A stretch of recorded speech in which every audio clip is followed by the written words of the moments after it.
Good morning, everybody. Welcome back to the Real Fly Guy Outdoor Fishing Channel. Today we're going to talk about secondary propulsion and planning to fail. Now, I know what you're going to say. Why would you plan to fail? Well, that doesn't make sense. You're not planning to fail. You're planning in case of failure. That's the big difference. So I'm going to give you a hypothetical situation. I'm going to warn you right now, if you are prone to anxiety situations or you have high anxiety, hypothetical situations like this probably aren't going to be your friend. But it's important to plan for events like this, because when they occur and you don't have a plan, disaster quickly ensues. So let's say you're out on the water.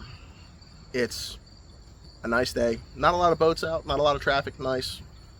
You're cruising along, coming in, just had a good day fishing or pleasure cruising, whatever it is you choose to do.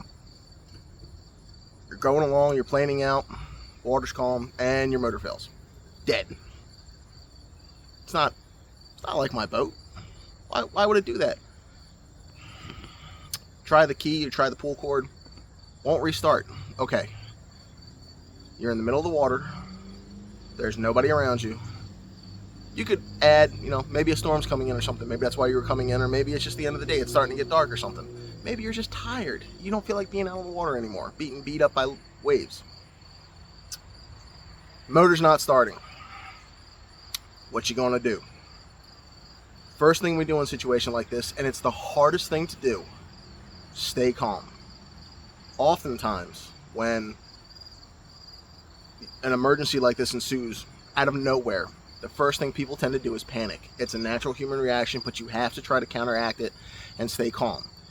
When you're calm, you think more logically, you think more rationally, and oftentimes things work out better when you're trying to do them. So, we have to stay calm, and we have to assess the situation. That's the second thing. Stay calm, assess the situation. What's going on? Why did my engine die? Can I get it to start up? So, something that's happened to me more times than I am proud to admit, but it's the truth, is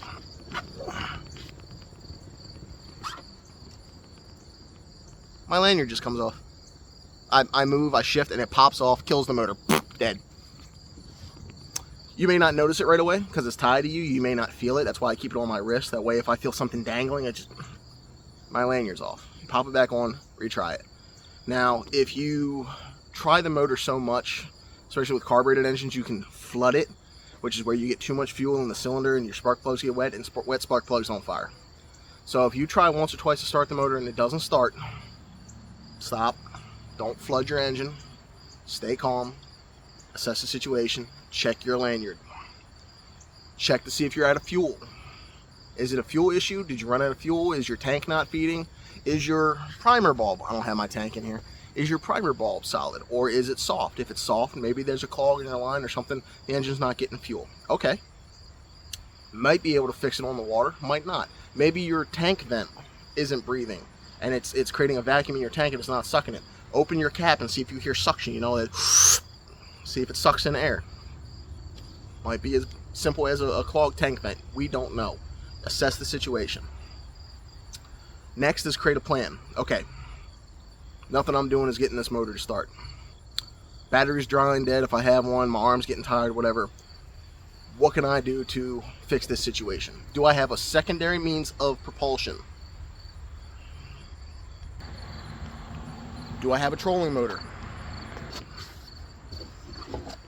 Do I have a paddle? Does my boat have two engines that are dead, or just one? Assess the situation, assess your gear. Assess on your boat, what can you use to get you to shore? How far am I from shore? Can I make it? Do I have enough battery to get me to shore? Because my little boat, my engine it's not electric. It won't charge the battery. So I have a Group 24 deep cycle battery. And although that's great, if I'm way out in the water, I can't guarantee me that that's going to get me to shore, especially if I'm in a current or if I'm in a strong wind situation. So we have to assess the situation again. All right. All my safety gear's there. Do I have an anchor? Can I anchor out? Is the water that I'm sitting in too deep to anchor out? If it's not, and you're in a safe area, you're not in an area where the waves are going to bash you and swamp you, try to anchor out. Stop the boat's drift if it's drifting. If it's drifting toward shore, good. The important thing is that you survive. Don't necessarily always care about the boat. If you have people on board the boat, make sure everybody knows where the life jacket is. If you have to, break them out. They don't have to put them on, but have them on their person. You know, hold them, hug them, whatever. Everybody needs to stay calm. Everybody needs to stay, you know, collected. If you have a cell phone, can you call a buddy? Can you call Towboat USA or any other, you know? Can you flag somebody down? Do you have a, I forget what it is. It's the international distress symbol. It's like a sheet you hold up, and it's got like a square and a dot. It's almost like an exclamation point. It's the international distress symbol for the maritime. If you see that and somebody's holding it up, you need to go over there. If somebody has a flag, the American flag upside down, that is the other sign of distress or trouble or danger, is an upside down American flag. If you see that, just cruise on by, see what's going on. It takes a second and you could save a life. Now, nobody should go out to be a hero. You're not going out looking for people to have failures and faults. But if you're on the water and somebody's in distress, that is a concerning situation, because you're essentially helpless. You know, you what can you do? You're in the middle of the water. You can't swim to shore. I mean, you probably can if you're a strong swimmer, but most of the time when you try to swim to shore, a lot of people end up drowning. They get tired, they get carried off by the wind, they get ran over by a boat sometimes. Stay on the boat. You have a better chance of being seen if you're on the boat. Even if your boat flips over in swamps, stay on the boat. If the boat's not sinking, stay on the boat. If the boat's sitting upside down, floating, get on top of the damn boat. All right, you have a better chance of being seen if you're on a large object that isn't the same color as the water. You know, if you're on a black boat and you're at night, at least you're out of the water. You know, even if it's halfway submerged, try to stay on top of it. All right, try to stay out of the water as much as possible, because when you get in the water, you get cold, you get hypothermic, you can't move, you get lethargic, you drown. Even wearing a life preserver, you can still die from hypothermia. It's a real concern. But back to the main situation. All right, motor's not turning. I have an anchor. I can anchor out, call a friend, flag down another boat, try to stop your drift.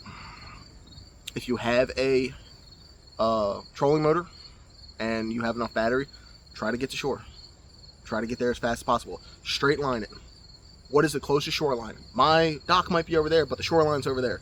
Get there. At least you can walk. You know, we'll get into survival situations later with that. And this is my personal advice. I am not a survival instructor. I am an Eagle Scout. I've done a lot of survival training with both scouts and outside entities for both woodland survival and water survival. But every situation is different. Every situation has different protocols, and you may not always be able to do everything in some situations. But the important thing is that you and whoever else is on your vessel gets to shore safely.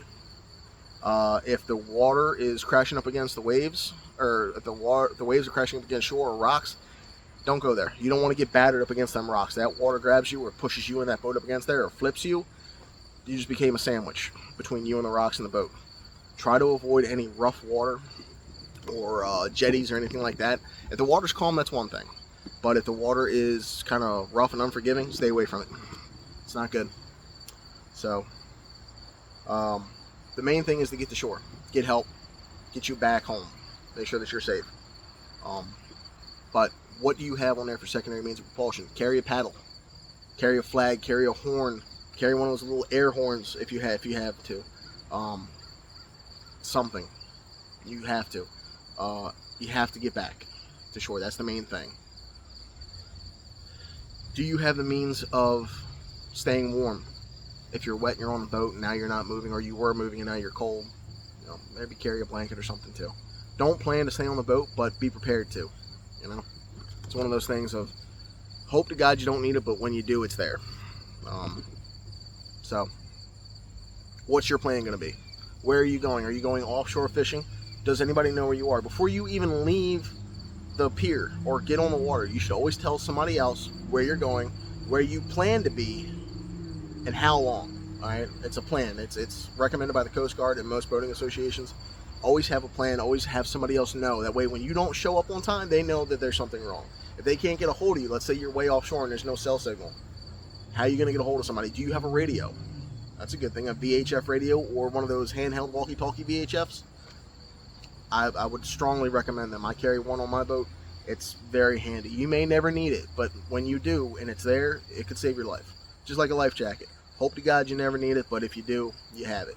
And that's the other thing too is, you know, everybody on boat has to have a life jacket. If your vessel's 16 feet and over, a throwable PFD or throwable flotation device. So you got to have a plan. You got to be prepared for what happens if my motor fails. What happens if I can't get back to shore right away or by normal means of propulsion, you know, small outboards or whatever. You can always fix the problem when you're back on land, but in the moment, you may not have the tools or the parts needed to fix it. So how are you going to get home? It's something to think about. It's something to consider. Always have a plan. So, paddles, electric trolling motors. If you have a drift anchors are great for deep water that you can't use a... Sorry, these mosquitoes are horrible. Drift anchors are great if you don't have shallowness under your boat. So, if you're offshore fishing and drift anchors will slow your drift. It's basically a windsock you put in the water. And it will slow your drift. It won't stop your drift, but it will slow your drift. So if you don't have an anchor, or you're in 500 feet of water, you're not going to have 500 feet of anchor line. And you have a drift anchor, throw it out, slow your drift. That allows you more time to assess the situation, prepare, come up with a plan of action. So you have to be calm. You have to be prepared. You have to have a plan. You have to have equipment to get you back in. You know, Towboat USA is great, but just like anything, when you call EMT or EMS, it takes time for them to get to you. And if you're drifting or you may not be in the location that you told them. If you have a fish finder, learn how to read your longitude and latitude points. You can give them your exact pinout. Hey, I'm at longitude this, latitude this. That will tell them exactly where you are, and they can go right there. So if you have a fish finder or a GPS on you and you have the ability to read those, that is awesome. And as you're drifting, that will change. So turn your ignition on. If you have to, call them again. Keep them up to date or stay on the phone with them if you can. Make sure that you have a full battery or you have the means to charge your phone or your radio. Make sure your radios are charged. Always check your gear over before you go out. Make sure your batteries are charged. Make sure that you have plenty of food and water, even if it's just snacks, But fresh water on a boat, that's a big thing. Bottles of water or a thermos or something. Even the ice in your cooler can save your life. Let it melt down. That's still drinkable water. Is it going to taste great? No. Is there fish in there? Probably shouldn't drink fishy water just in case. You don't know if that fish is defecated in that water or if it's died in there. If it's been dead for a while, definitely not, because there's bacteria in there. You don't want to drink that. It'll make you sick. And it's just not worth the risk. So, come up with a plan. Think about it. You don't need to be scared, but you need to be prepared. That's the thing. It's emergency preparedness. What are you going to do when, not if, but when your motor fails on you? I guarantee you talk to anybody who has a boat and you ask them, has their motor ever failed on them? I guarantee you they're going to have a story about it. So, be prepared, be safe, stay calm, come up with a plan, follow that plan. You guys be safe out there. I'll catch you on the next one.